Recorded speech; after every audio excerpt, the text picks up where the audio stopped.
I've been informed of the ruling by the CAF Appeals Board concerning the appeal by Morocco relating to the AFCON Morocco 2025 final match. And I previously expressed my extreme disappointment with the incidences that took place at the final match. And the important thing of what happened on that final match is it undermines the good work that CAF has done over many, many years to ensure that that there's integrity, that there's respect, that there's ethics, that there's governance, as well as credibility of the results of our football matches. The occurrences, those incidences at the final match of the AFCON Morocco exposes is the work that we are still dealing with concerning the suspicion and distrust. It's a legacy issue. When I became president, one of the major concerns was the impartiality, the independence, and the respect of referees and match commissioners. And a lot of good work has been done, but there continues to be suspicion because it's a legacy issue. It's something that has been there for many, many years, and we consistently deal with that because that's critically important. Another important matter that these incidences at the final match brought to the fore is the independence and the respect of our judicial bodies.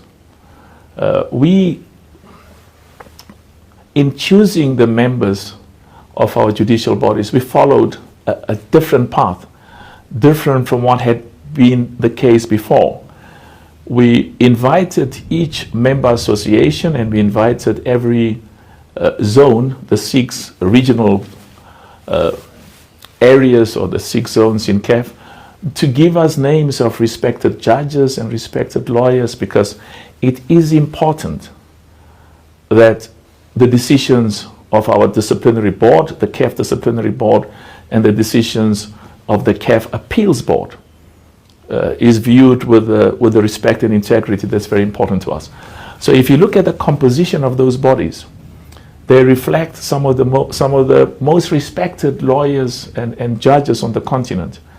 And but we will still have to deal with this, with the perceptions and the concerns about the integrity. It's an ongoing issue.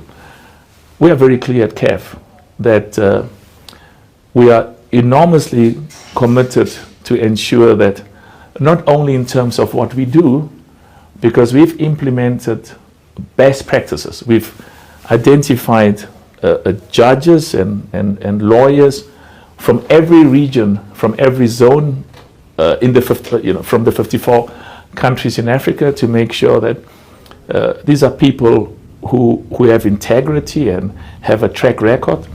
And partly the independence is reflected by the decisions that were taken by the 2 bodies.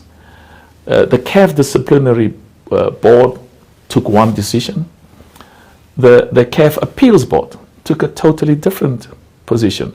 And I'm told that that Senegal is going to appeal, which is very important. Every one of the 54 nations in Africa have a right to pursue their appeals and their advance interests, not only at the highest level in Africa, in CAF, but also the highest body, which is the CAS. And we will adhere and respect the decision that's taken at the highest level.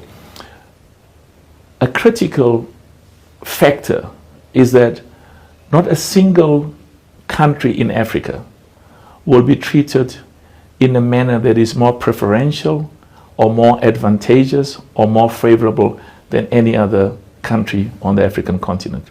We take what has happened at the final match in Morocco during the AFCON, the Total Energies CAF Morocco 2025. We take it very, very seriously.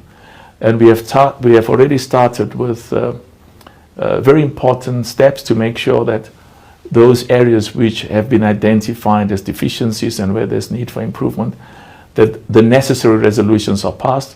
We have very high standards that we set for ourselves.